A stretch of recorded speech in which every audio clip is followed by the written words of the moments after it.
Hello friends, myself Mr. Minal R. Patel, working as a lecturer in Mechanical Engineering Department from Vallabh Budhi Polytechnic, Navsari. Today I will discuss about impulse of force for the subject Engineering Physics Group 1, subject code 33004.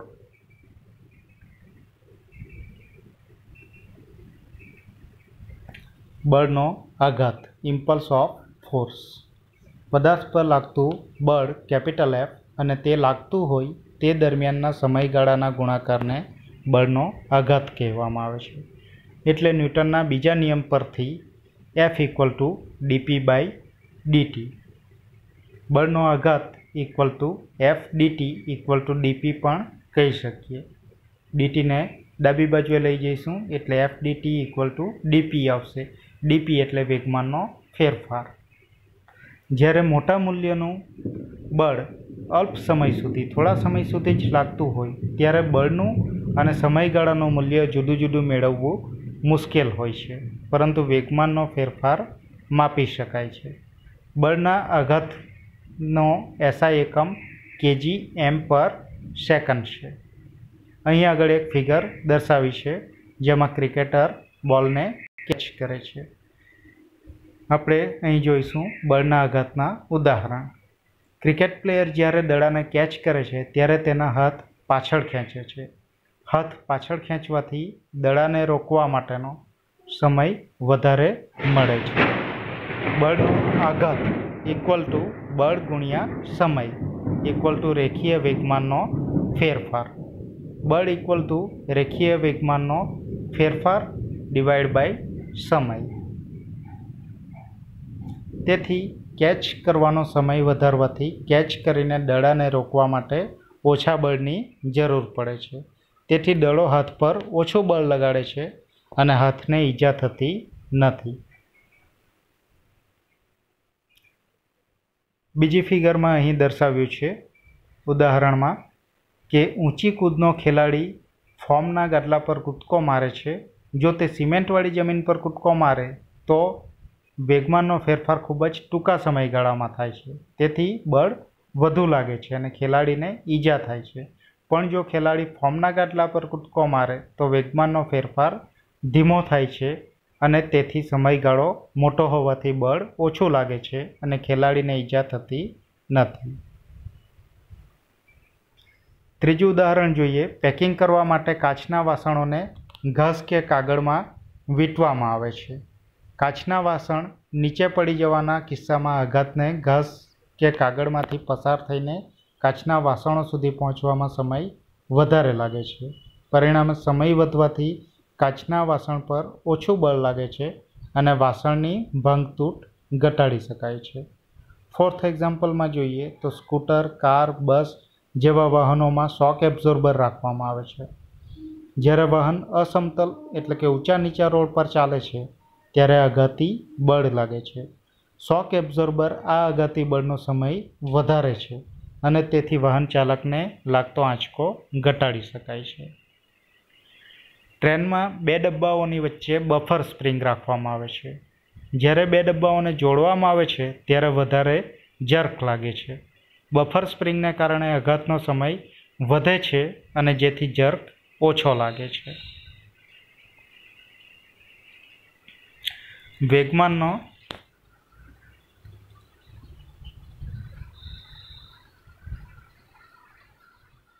તફાવત તરીકે બળનો આઘાત.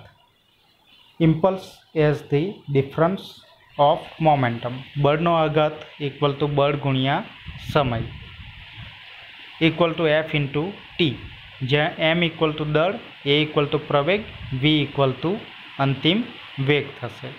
V0 equal to પ્રારંભિક વેગ લઈશું, MV equal to અંતિમ વેગમાન લઈશું અને MV0 ઇક્વલ ટુ પ્રારંભિક વેગમાન લઈશું. એટલે આપણું એફ ઇન્ટુ ટી ઇક્વેશન બનશે MAT, જેને આપણે બીજી રીતે લખવું હોય તો M ઇન્ટુ એની જગ્યાએ મૂકીશું V માઇનસ V0 અને ટીની જગ્યાએ ટી જ રાખીશું ડિવાઈડ બાય ટી. એની જગ્યાએ મૂકીશું V minus V0 divide by T અને ટીની જગ્યાએ ટી. એટલે આપણું ઇક્વેશન થશે M into V minus V0 into T divide by T. Equal to M V minus V0, કારણ કે ટીટી કેન્સલ થઈ જશે. એને છૂટું પાડવામાં આવે તો MV માઇનસ MV0, એટલે કે વેગમાનનો તફાવત. પદાર્થ ગતિમાં હોય અને તેના પર ટી સમયે માટે બળ લાગે તો બળનો આઘાત તે બળ લગાડ્યા પહેલાં પદાર્થનું વેગમાન તથા બળ લગાવ્યા પછી પદાર્થના વેગમાનનો તફાવત થાય છે. એના પછી ન્યૂટનના ગતિનો ત્રીજો નિયમ, Newton's third law of motion. દરેક ક્રિયાબળને હંમેશા સમાન અને વિરુદ્ધ દિશામાંનું પ્રતિક્રિયા બળ હોય છે. એટલે કે આઘાત અને પ્રત્યાઘાત સમાન અને પરસ્પર વિરુદ્ધ દિશાના હોય છે, એમ પણ આપણે લખી શકીએ અથવા કહી શકીએ. એક સ્પ્રિંગને હાથ વડે દબાવવી જોઈએ તો આપણે અનુભવી શકીએ કે સ્પ્રિંગ પણ હાથ પર વિરુદ્ધ દિશામાં બળ લગાડે છે. પૃથ્વી કોઈ પથ્થરને પોતાની તરફ આકર્ષે છે અને તે પથ્થર પૃથ્વી તરફ પ્રવેગથી પડવા લાગે છે. પથ્થર પણ પૃથ્વી પર એટલું જ બળ વિરુદ્ધ દિશામાં લગાડે છે, પણ પૃથ્વીનું દળ ખૂબ જ મોટું હોવાના કારણે બળની અસર અત્યંત ઓછી હોવાથી તે આપણે અનુભવી શકતા નથી. આમ ન્યૂટનના ગતિના ત્રીજા નિયમ પરથી ફલિત થાય છે કે કુદરતમાં કોઈ બળ એકલું અટૂલું હોતું નથી. બળો બે પદાર્થની એકબીજા વચ્ચેની આંતરક્રિયાથી જ ઉદ્ભવે છે અને બળો હંમેશા જોડમાં જ ઉદ્ભવે છે. ન્યૂટનના ગતિના ત્રીજા નિયમના કેટલાક ઉદાહરણો જોઈશું. પહેલું ઉદાહરણ, ટેબલ પર પડેલ પુસ્તક તેના વજન એટલે કે mg જેટલું બળ ટેબલ પર લગાડે છે અને ટેબલ તેટલું જ બળ પુસ્તક પર લગાડે છે. પુસ્તક સ્થિર હોવાને કારણે તેની પર લાગતું કુલ બાહ્ય બળ શૂન્ય થાય છે. તેથી કહી શકાય કે લંબ પ્રતિક્રિયા બળ વજન જેટલું જ અને વિરુદ્ધ દિશામાં હોય છે. સેકન્ડ એક્ઝામ્પલમાં જોઈએ, પાણીમાં તરતી વખતે તરવૈયા પાણીને પાછળ ધકેલે છે અને પાણી તરવૈયાને આગળ ધકેલે છે. ત્રીજું એક્ઝામ્પલ જોઈએ તો બંદૂકમાંથી ગોળી છોડતા ગોળી આગળ જાય છે અને બંદૂક પાછળ તરફ ધકેલાય છે. ચોથું એક્ઝામ્પલ જોઈએ તો કોઈ દિવાલ પર રબરના દડાને ફેંકવામાં આવે તો દડો દિવાલ પર બળ લગાડે છે અને દિવાલના પ્રતિક્રિયા બળને લીધે દડો તેટલા જ બળથી પાછો ફેંકાય છે. પાંચમું એક્ઝામ્પલ જોઈએ તો રેતીમાં ચાલવું મુશ્કેલ છે, કારણ કે ચાલવાથી રેતી પર લાગતા બળથી રેતી ખસે છે અને તેથી પ્રતિક્રિયા બળ ખૂબ જ ઓછું લાગે છે. રેખીય વેગમાન સંરક્ષણનો નિયમ. અલગ કરેલા તંત્રનું કુલ વેગમાન અચળ રહે છે. રાઇફલમાંથી છોડેલી બુલેટ આગળ જાય છે ત્યારે રાઇફલ પાછળની દિશામાં ધકેલાય છે. જો રાઇફલ વડે બુલેટ પર લાગતું બળ કેપિટલ F હોય તો બુલેટ વડે રાઇફલ પર લાગતું બળ -F વિરુદ્ધ દિશામાં થાય. બુલેટ છોડતા પહેલાં બુલેટ અને રાઇફલ બંને સ્થિર છે અને તેમના વેગમાન અનુક્રમે PB અને PR શૂન્ય છે. તેથી તેમનું કુલ પ્રારંભિક વેગમાન PB + PR = 0 થશે, જેને આપણે સમીકરણ 1 કહીશું.